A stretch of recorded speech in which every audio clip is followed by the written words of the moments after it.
People say that stand-up comedy is a little bit of an art, but it's kind of like on the borders of art. Myself and a few other people did a show like a few weeks ago. It was like a promotion for, you know, that FBI radio, you know that? The radio station where they're going broke, and they had like a thing where, you know, people come in and they had bands and stuff, and there was like that, because comedy's on that border of the performance art, where you start getting those strange fucking performance art people. Whoa, like their idea of getting ready to go out is like get clothes from the salvos, fucking rip the clothes up, wear the clothes, then like to finally put the finishing touch on it, just get someone to punch you in the face. Why don't you try and fucking look good when you go out, man? Make an effort. You're out and fucking being seen by people. You want to look like a fucking bag of shit. And then they're in their little clique with all the other people like that, like we're fucking the cool people. We're creative, we're fucking thinkers. Shut up. Go do a fucking arts degree and get a job at a pub, you fucking Bronx. That drove me mad. We were sitting, you know, we are at the end, and they didn't even they gave us like a coupon to get a drink, and I wasn't drinking, so I got like a sausage sandwich. Tasted fucking terrible. We were still all standing there, and the music they were playing is like the music you would play if you fucking kidnapped someone. You know that movie Ransom, where they kidnap the kid and lock him in the room with that like that fucking kidnap music? That was people were like just standing there. I went dancing, so like, what the fuck's going on? It doesn't make any sense. Anyway, this next fella, I was chatting with him before. I have never seen him before, and but he seems like a lovely guy, and I'm sure he's going to be very funny. So can you please put your hands together for... Just check. Sorry, good, mate. I know that's from punches in the face, brother. Skully. I can forget shit.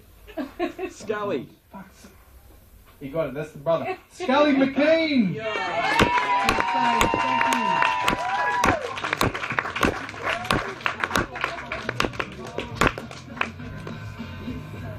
Anyways, I'm here from Victoria. I was asked to come here tonight because I'm in town for a couple of days. Flew into the airport, but because I'm covered in tattoos, I get internally searched all the time. I've had more fingers up my arse than Elton John, eh? But, you know, it sort of surprised me because I didn't know I could actually put things up my bum. But now I carry loose change up there, you know, just to save me from carrying a wallet. And I was at Star City a couple of weeks ago at a bachelor party, and long story short, and things got out of hand, but I'm running around Star City naked. And I sort of ran through the poker machines, and I stopped at the poker machines to catch me breath, you know.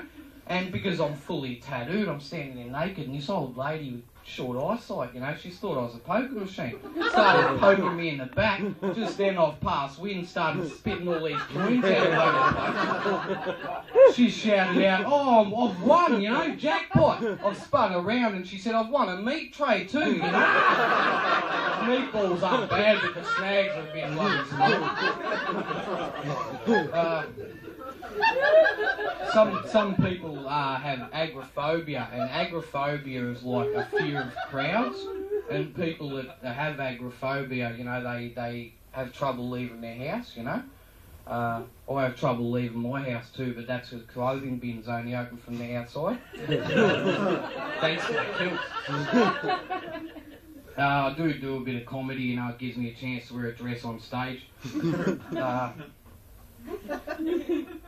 I've been buying, because like I said, I live in a clothing bin, there's not much room there, but I've been buying all this Danos exercise equipment that you buy off the TV, and I reckon it fits under your bed.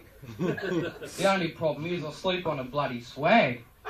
So I got me head on the Chuck Norris Total Gym, and I got one of my legs hanging over the bloody ab roller. And I fell asleep in the middle of the night, and I woke up in the morning, and now I've got abs on one of my legs. You think I'm joking? Look at that. There's a fellow on TV, his name's Mr. Antenna, and he sells aerials and all this sort of stuff. And I thought, if Mr. Antenna was to get married and invite all his family, there'd be so many antennas there, the bloody reception would be beautiful, wouldn't it? I am covered in tattoos, and you know, a lot of people mistake me for a criminal, a thug, a drug dealer, a rapist, a murderer, all this sort of stuff. So I'm trying to get out of my system, all that, and I moved to Victoria, and now I'm doing TV ads and uni movies. But the problem is they're always bloody cast me as a drug dealer, a thug. So yeah, because I'm covered in tattoos, people get the wrong impression all the time. So I try and do the right thing, you know. I tried giving blood the other day, but apparently it has to be your own, and it's not allowed to be in buckets. Also tried out for Master Chef, but yeah, cooking methamphetamines down my back door.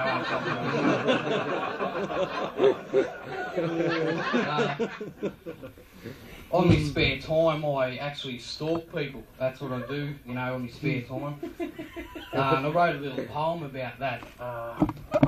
Stalking you is easy because you've got a real low hedge. I'll watch you in the shower, I'll watch you in your bed. Stalking you is easy because your motion sensor doesn't work.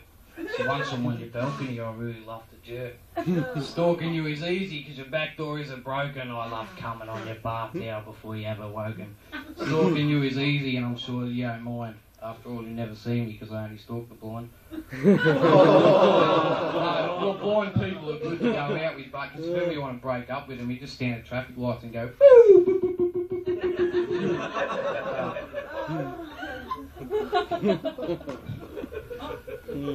I've got stuff written down on my hand. You can't notice because I'm got all these tattoos everywhere.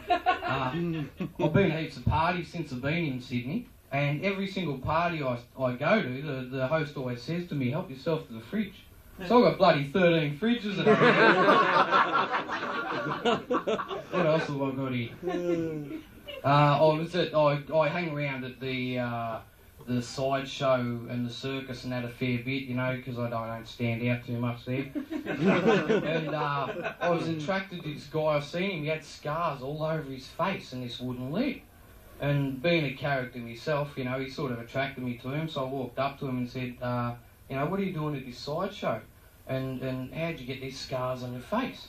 And he said, well, it's funny you should ask, I'm a fire breather. And that's the first rule of fire breathing, is you can't have a beard. That's how he got his scars. And I said, well, what about the wooden leg? And he said, well, that's the second rule of fire breathing. Don't set up too close to the bastard that juggles the chainsaws. What else have I got here? I was in the army in 1991 when the first Gulf War broke out, before I got heavily tattooed and in a bit of trouble, whatever. But I was in the army, and in the army nowadays, if someone has a real long name, they actually hyphenate it, and so they've only got small name tags. But when I was in the army, I was actually serving with the love child of Renee Zellweger and Arnold Schwarzenegger. And so she had Zellweger Schwarzenegger down her name tag, and no one could figure out who she was, so she had to stand there like that. And still to this day, the Australian Army does that. People think it's to try and get a arm's length away, but it's in memoriam to recruit Renee Zellweger Schwarzenegger. You know, I'm always talking to my psychiatrist and asking him things like, why can my little brother get his air guitar and jump up on stage? Everyone comes to listen. I get up on stage with my air rifle and every bastard runs for cover. You know, in winter he can ski down the slopes on his skis, yet I can't toboggan on ice, you know. You know, I've travelled around a fair bit, you know, this morning, coming here this morning, bloody taxi drivers looking at me face. You know, the person that served me cigarettes looking at me face, even these fellas here tonight looking at me face. It's that bloody pimple, isn't it? Postman ran over my face. That's it, I've had enough of yous.